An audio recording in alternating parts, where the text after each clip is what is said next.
I think people understand that the Fed is trapped, that they're caught in a quandary of death by hyperinflation or death by depression.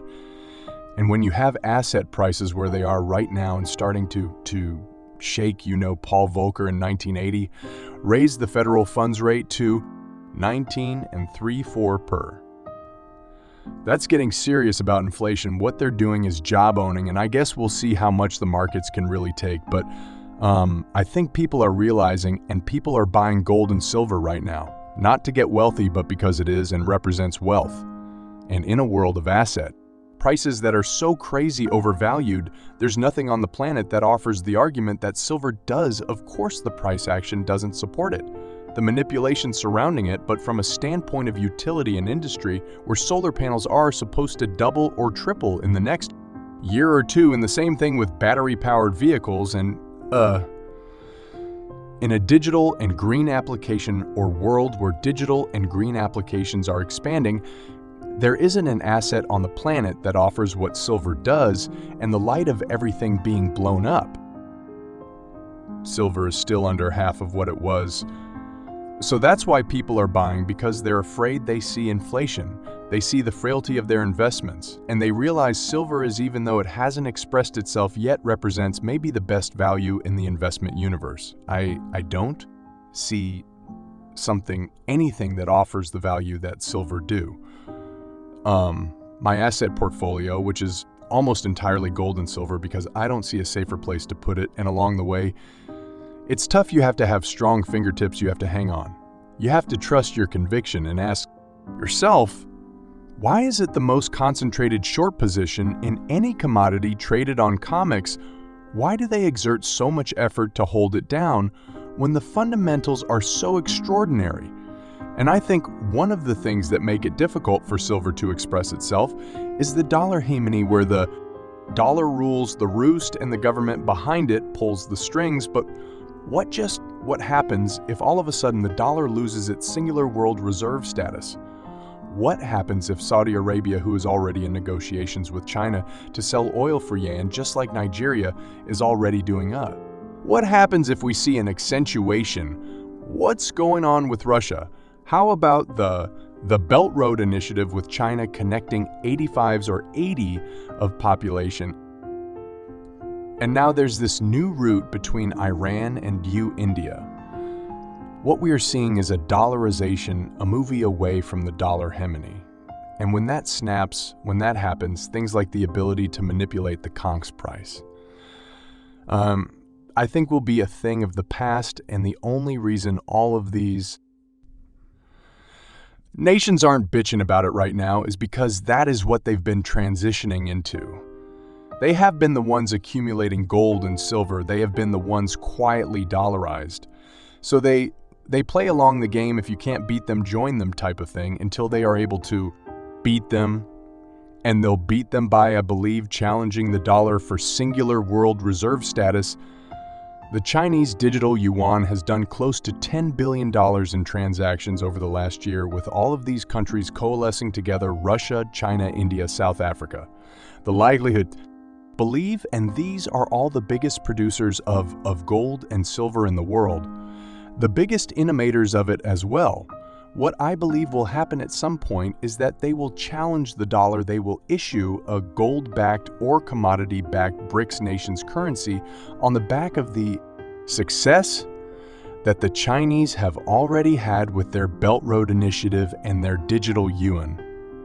When something like that happens, when the dollar loses its hegemon, when the dollar loses its ability through sanctions and edict and governmental decree to control the markets, that's when it snaps overnight now.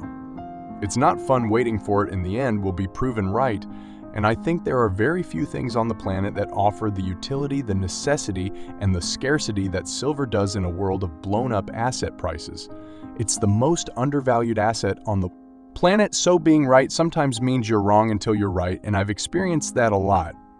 Yeah, we may not have been right yet, but we will be. In 1974, Henry Kissinger struck a deal with the Saudis to value oil in dollars globally through OPEC, and for that, we would protect the Saudi kingdom. The fact that Russia signed a joint military cooperation agreement with Saudi Arabia, The day after we left Afghanistan and the next day, did it with Nigeria signals that beginning of the end of things that we've seen in our lifetime, we've known nothing but dollar Hemini dollar. Strength and the world reserve currency. I would argue those days are coming to an end. And so that's when things change. You know, when people are looking at alternatives, look at every other asset class out there and forget about what I'm saying about the dollar losing its singular Peter dollar status. But what happens if the Fed is true to its work and the house prices start to exponentially decrease and the stocks and bonds start to decrease? Gold is near as high despite the interest rate hike. That's true interest rate hike. That's true interest rates, and gold are inversely correlated, however. It's real interest rates and the price of gold inverse relationship between real interest rates and gold. And I'm just going to focus on gold for one moment. Gold is doing what it's supposed to be doing, but remember there's a 90s correlation between gold and silver throughout all of history. So if gold leads the way, typically silver will catch up and surpass it in performance. It's a depleted asset. It's massively needed in industry.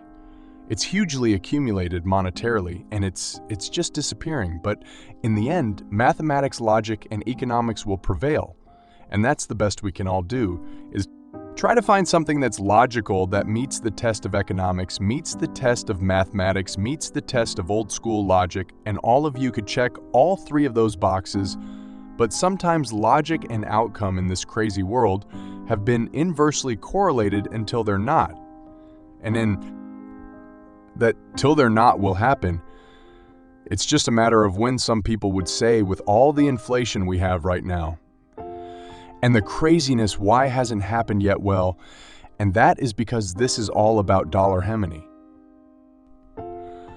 We are entering a period of time, the Great Reset, or whatever you want to call it, where the dollar is teetering, where the system that we've built upon a mountain of debt cannot handle a rise in interest rate.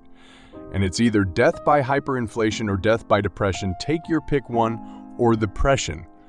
Take your pick, one or the other, and in the end, I do believe that you will be proven right. Gold and silver will be the last man standing as everything else tries to find fair value in a world where price discovery is all impossible. Even in gold and silver right now, we're still a long ways away from snuffing out inflation, and you know I'd rather have someone shoot straight with me based upon years of experience, and starting with being a Wharton grad all the way up to Wall Street, figuring it all out and talking to me about something logical with mathematics and economics that makes complete and total sense. Yet you look at the world around us of finance and none of it makes sense. And it's all based upon easy money and low interest trades where the markets were jacked up to irrational levels, and that's what made people feel wealthy. That's what allowed them to offshore all of our manufacturing. Capabilities so that people felt wealthy with their 400 wanik in their home. And it didn't matter that we didn't produce anything anymore. But these types of decisions have consequences, and I think at the same time, we've angered the world with our mismanagement of the currency. The rest of the world, 85 to 90s of the world, does not care what the US says we can and cannot do. The steps are being put into place, or the pieces are being put into place, or the pieces are being put into place to challenge the dollar. And when all of that money gets dumped, if you think inflation is bad, now the Fed is fighting. Wait until see what happens when 90 of the world who has to own dollars to buy oil starts to shed dollars in favor of other currencies. And when that happens, not only do you see massive inflation, but you see interest rates go to the moon.